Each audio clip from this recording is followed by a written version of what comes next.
Hi, this is Kerry Artak with Wicked Stocks, bringing you your daily Tesla report for Monday, October 28th, 2024.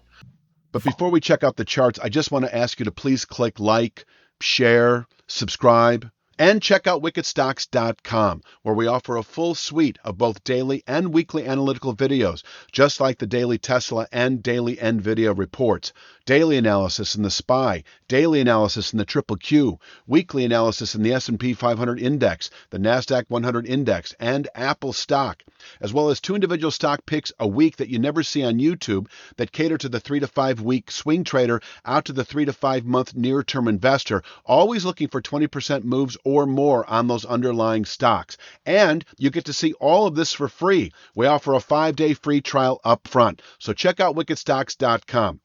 Let's take a look at the charts. I'm going to backtrack just a little bit and go with this chart here because it's just a lot has happened in the last two trading days. And I'll go all the way back several weeks ago when we closed below this channel bottom. I think it'll be 3 weeks this Thursday.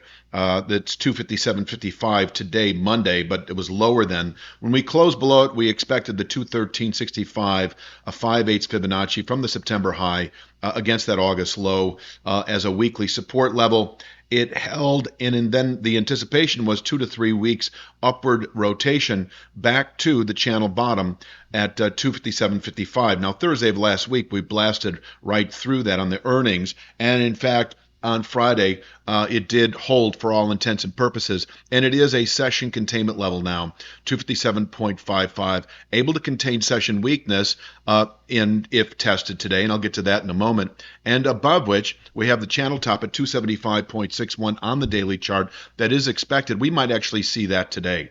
263.26 is the former high settlement price that was put out last July. Now you've got the former high itself that we don't have labeled. That's at 264.86.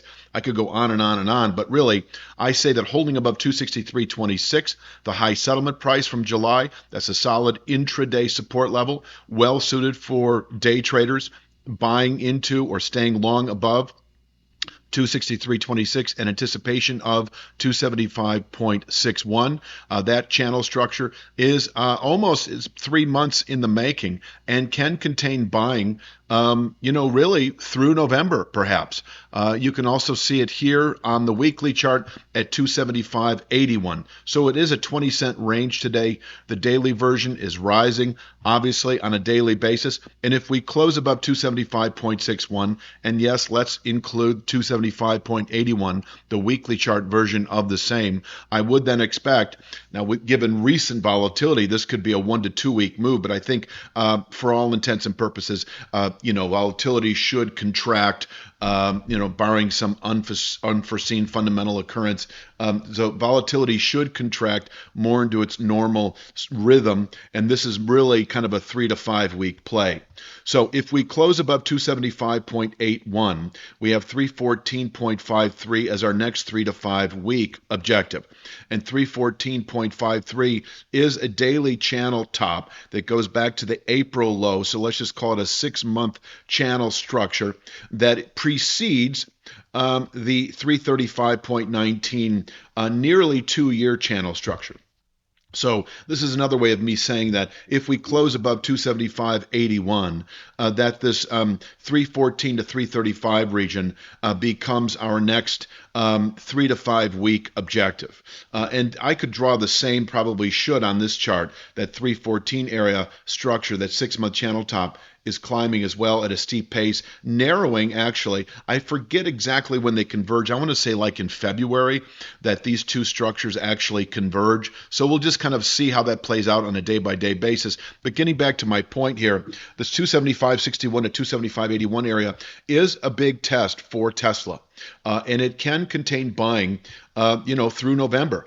And I will acknowledge that it would actually involve a violation of that July high.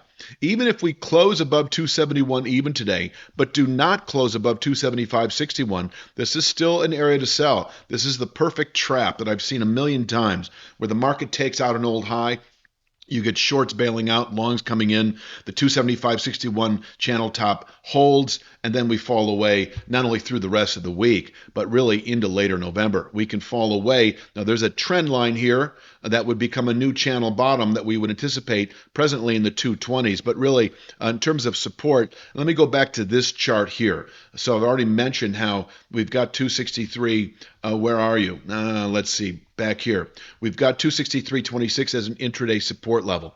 If we break or open below 263.26, this 275.55 channel bottom, now it's been violated twice. It still, though, can hold on a daily basis. Now, we were at one time considering this a 3 and 4 star level. It's reduced to 1 star, but it still has sort of pivot point qualities. It can contain session weakness. If you can buy 257.55, assuming we don't close the day below 257.55, but if you buy 257.55, I think you can anticipate within a matter of, present volatility would have been 2 to 3 days. Reduced volatility would be within a full week of activity.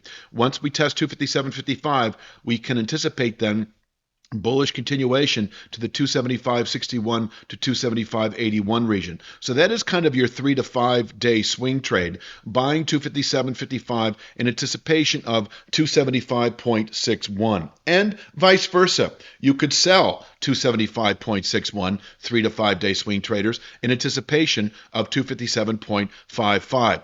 It's also true that you could sell 275.61. The 275.61 is a great area to take profits if you've been long Tesla over the last 1 to 3 weeks or so.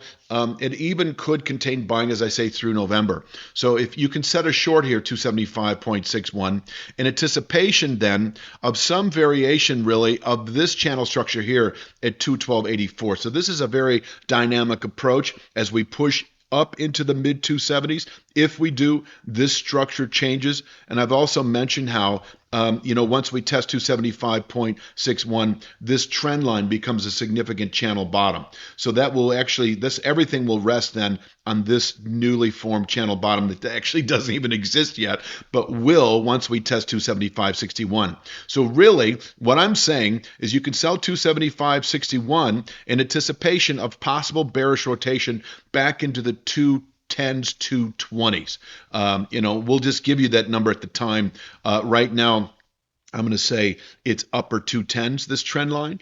And if 275.61 holds, then that becomes a significant channel bottom. And you could sell 275.61 in anticipation of the 220s. So options traders, if we're testing 275.61 today, you may, if you're already long, consider reversing and playing the short side, reaching perhaps for 220 or 225 strike out of the money puts that don't expire. I consider this a 3 to 5 week play. It could be quicker than that, but a 3 to 5 week play. So you want to go out, a couple of months on that expiration price, or that expiration date rather, a 220, 225 strike that doesn't expire until, say, later December or some point in January.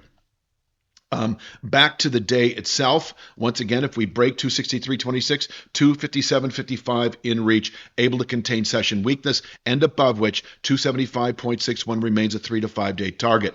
If we close today below 257.55, I see a good high for the week, and this market could unwind all the way back to 241.37.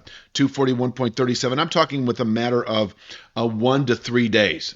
That is a newly formed rising 1/3 speed line that you can see here that is projected off the August low.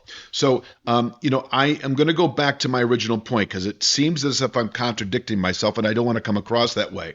That you can sell 275.61 in anticipation of the 220s by the end of the year or sooner. If we don't test 275.61, our next go with sell signal to the downside on a 2 to 3 week basis would be a settlement below 241.37. This rising speed line is based in part on last Friday's high, also used in the August low. In fact, if you were to draw a vertical line from Friday's high down to this red line, that is the 0.33% a pullback point. That's why they call it the 1/3 speed line. 241.37 expected. Once again, within 1 to 3 days of closing below 257.55, 241.37, able to contain weekly selling pressures. Quite possibly into early November, we could rotate upward from here.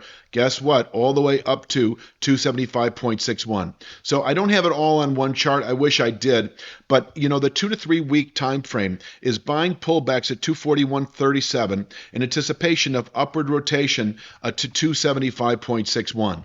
And the inverse is true as well. You can sell 275.61 in anticipation of bearish rotation down to some variation of this 241.37 speed line. But I don't want to detract from my bigger point, which is to say that if you're looking at the 1 to 2 month time frame, by the end of December or sooner, it would be selling 275.61 in anticipation of the 220s. And if we don't reach 275.61, the 220s, 210s, 220s become clearly indicated if we were over the next week or so to close below 241.37. No good reason to be long into November trade if we settle below 241.37. Until then, we are anticipating 275.61. And if we close above 275.61 and its weekly version of 275.81, no good reason to be short Tesla, as we are then expecting within 3 to 5 weeks range of resistance that is narrowing and climbing gradually, that starts at 314.53 and ends at 335.91. That range able to contain buying through the first quarter of next year, and we can fall away from there appreciably. I'm past 10 minutes. I don't like to go that long, but these things needed to be fleshed out. Please click like, share, subscribe. Check out wickedstocks.com. Take advantage of that 5-day free trial. We offer 2 stock picks a week, daily triple Q, daily SPY analysis, weekly Apple stock analysis, etc., etc. And we offer it all for free for 5 days up front. You have a great day. I'll be back tomorrow with Tuesday's Tesla Report.